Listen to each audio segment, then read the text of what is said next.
This is Stream of Consciousness, Episode 7.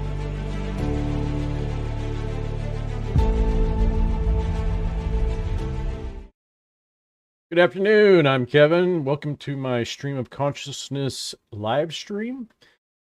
I'm going to try to keep this one a bit short, maybe 10 minutes at most. I'm kind of running late. So let's just start.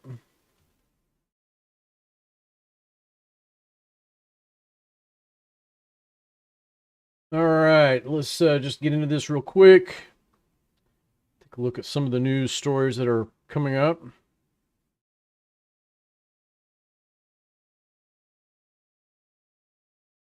Best Netflix action movies to watch right now. Let's see what those are real quick. I love sci-fi and action sci-fi.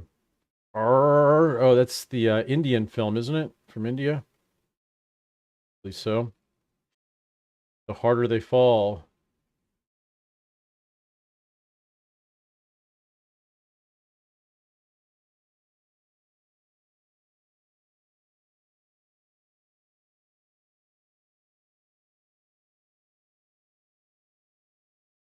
Looks like it could be interesting. Might check it out. Lou.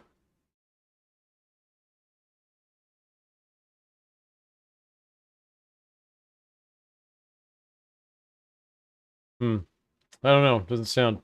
I am caught by this right here. Anna Forster.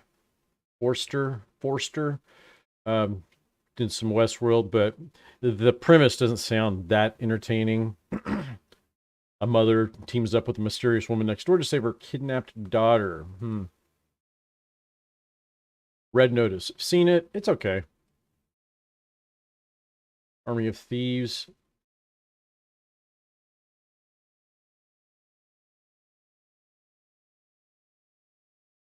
Huh. It's a prequel to Army of the Dead. Is it going to have zombies in it? Don't think so. Kate. Elizabeth Winstead. Mary Elizabeth Winstead. Could be interesting. I'll have to check it out. Army of the Dead. Seen that already. Old Guard. I've seen that too. Lovebirds. Comedy. Wheelman. That girl plays a getaway driver. I'm not too big on getaway driver type shows. Siege of Jadotville. I have to check out some of the trailers for that. The Night Comes for Us.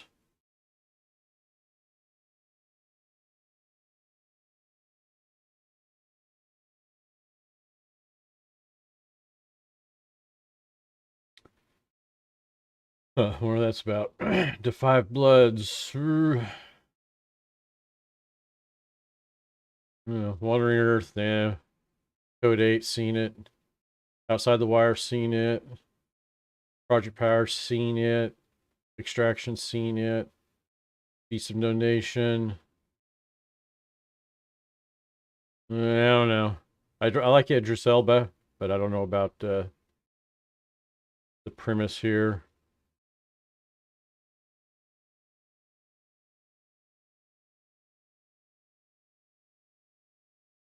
Triple Frontier. Don't know anything about it. Might check out some of the trailers. Debt Collector. I'll have to check out the trailer. Six Underground. Seen it. I don't know. All right. Well, enough of those. Didn't mean to click on that again. Undercover Los Angeles police officer files claims in photo backlash. What's this about? More than 300 undercover Los Angeles police officers filed legal claims against the city and police department Tuesday after their names and photographs were released to a technology watchdog group that posted them online. Well, I would sue them too. You're putting their life in danger. This is actually quite bad. The Atlantic. Oh, this has got to be some kind of Trump thing, okay. The crimes Donald Trump is charged with. I've got a problem right off the bat. They haven't really actually alleged a crime. What they've alleged is that things he did were in support of another crime that they didn't specify, which, well, first off, the things that they alleged in the indictments really amount to only about 4 things, but they took in, multiplied them out to make it sound more grandiose. But essentially, what it's boiling down to is that Trump had an attorney, Michael Cohen. Michael Cohen was charging him, and Trump paid him and marked in his ledgers, well, his accountants did, legal fees. The essence of the charge is that Michael Cohen was paying an NDA to Stormy Daniels, and that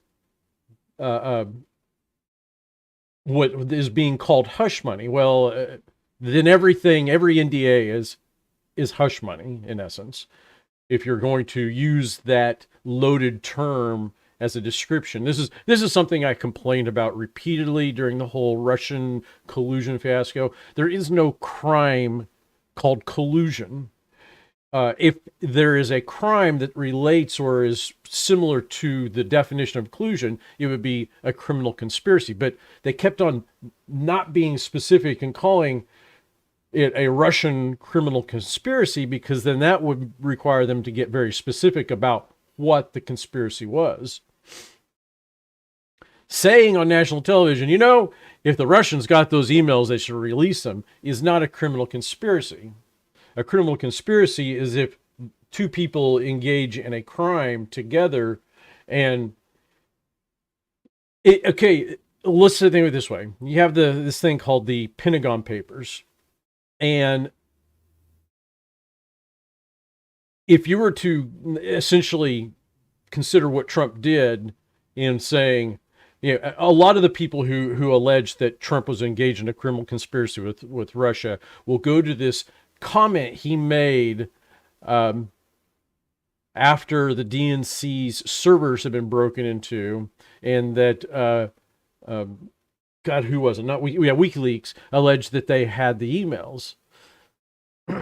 Trump had said in some TV venue, he was talking to the press, that essentially Russia should, if you got those emails, you should release them. They did get released eventually.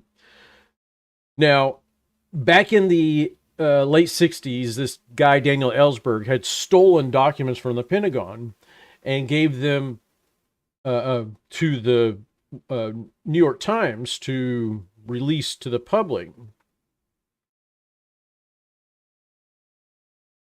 If people supported that and said, yeah, New York Times, you should run the story on those Ellsberg documents, just saying that would have made you part of the conspiracy.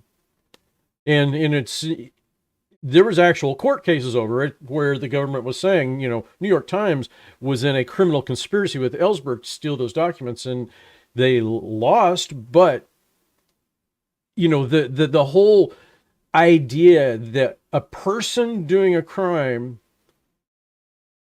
and releasing information is in itself something that's jailable is kind of ridiculous. It really is. But I have an issue with the whole crimes thing right here, right off the bat, because what they're alleging, paying an NDA, is not in and of itself a crime. Now, a lot of what Michael Cohen was convicted of had very little to do with Trump himself, but with Michael Cohen's own actions. But they're trying to say that Trump paying these legal documents or legal fees, and then noting in the ledger that it was for legal fees, was criminal because he didn't properly state in there that it was to pay an NDA. Now, If you want to take that argument, at most that type of of of action in New York State is a misdemeanor. What they've done is pushed these things up to be a grand felon or a classy felony because of some other tertiary thing they say that Trump did. I don't know. But let's go through this real quick. Just take a look here. And I mean, one of the things I have an issue with as it applies to the whole, all this drama surrounding Trump, is that so much of it, if you are going to claim, oh, Trump is bad for this and that and this and that, having affairs, paying people off, all of these things, having contact with foreign nationals and Russians or whatever, all of these things other politicians have been doing, and it's been either ignored, brushed under the carpet, poo-pooed away, say, oh, this is nothing, but they want it to stick with Trump. And there's where I didn't vote for Trump, but I have a real problem with how the media, the government agencies, the alphabet agencies, how they argue these things and how they try to rationalize everything with Trump. But this is the Atlantic. It is unarguably, very, very left of center. So it is what it is. And let's see, who is this author real quick? Brookings.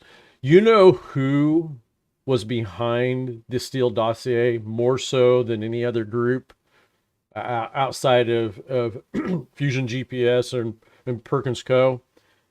It was the Brookings Institute. The Russian asset that Christopher Steele tapped to give him the information for the Steele dossier actually came, the Russian that he was talking to worked for the Brookings Institute. So much. There was this whole thing that that Rochelle Maddow, see if I can find,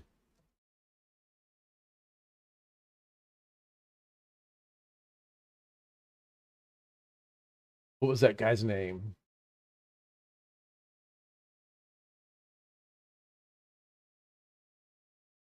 Gosh darn it.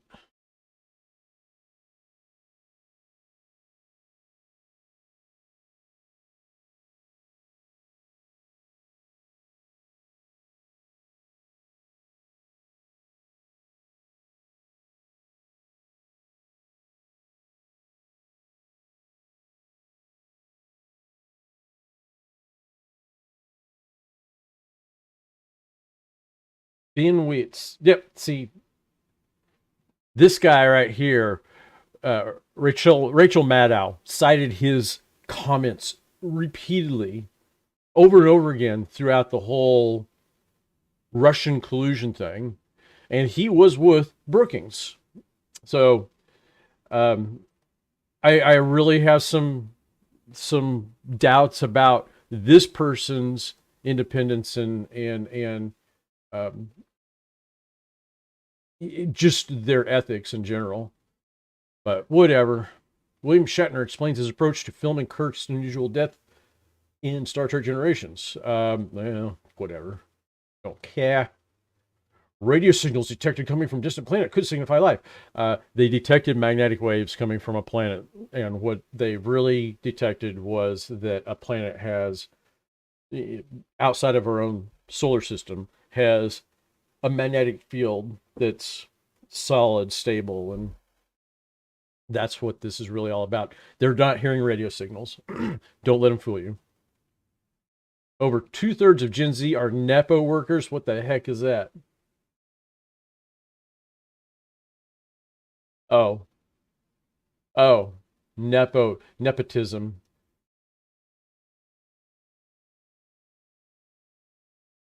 Yeah, there is definitely a cohort that's trying to kill meritocracy in this country.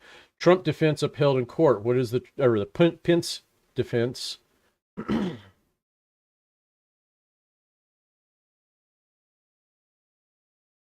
Okay, yeah, congressional immunity. He was basically the vice president's member of Congress.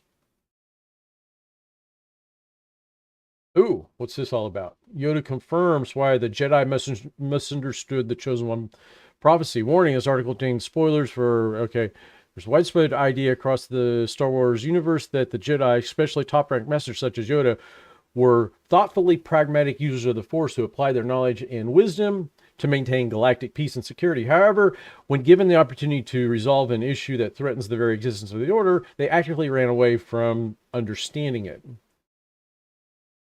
In Jody Hauser and Luke Ross's Star Wars Yoda #4, having escaped the violence of Order 66 and ongoing attempts by Emperor Palpatine and Darth Vader to eliminate all Jedi, Yoda's isolation on Dagobah gives him plenty of time to think about his experiences as a Jedi.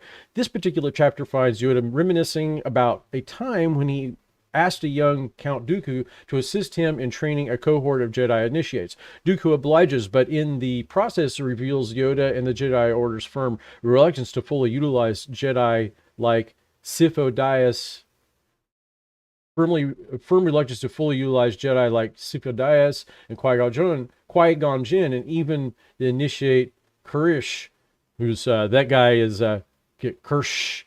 He's a Wookiee, whose special powers give him the ability to generate visions of the future. It is a choice that has dire consequences for the Jedi.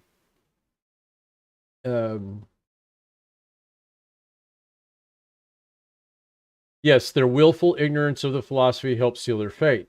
Also, what helped seal their fate was their arrogance, their utter arrogance. The Jedi were arrogant. No, but okay. They should have explored the prophecies, but they saw danger in exploring prophecies. But diversity, equity, inclusion, backlash explained.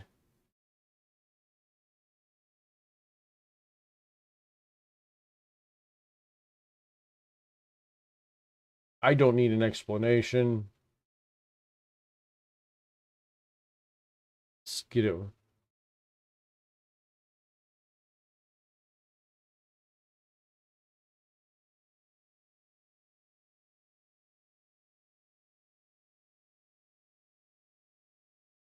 Yeah, it's a waste of money, really. Yes, there was a spy balloon, and it was bad. I don't care what Snopes says. Snopes is a partisan actor. Okay. All right, I'm gonna bring this to an end. Y'all take it easy. Peace out.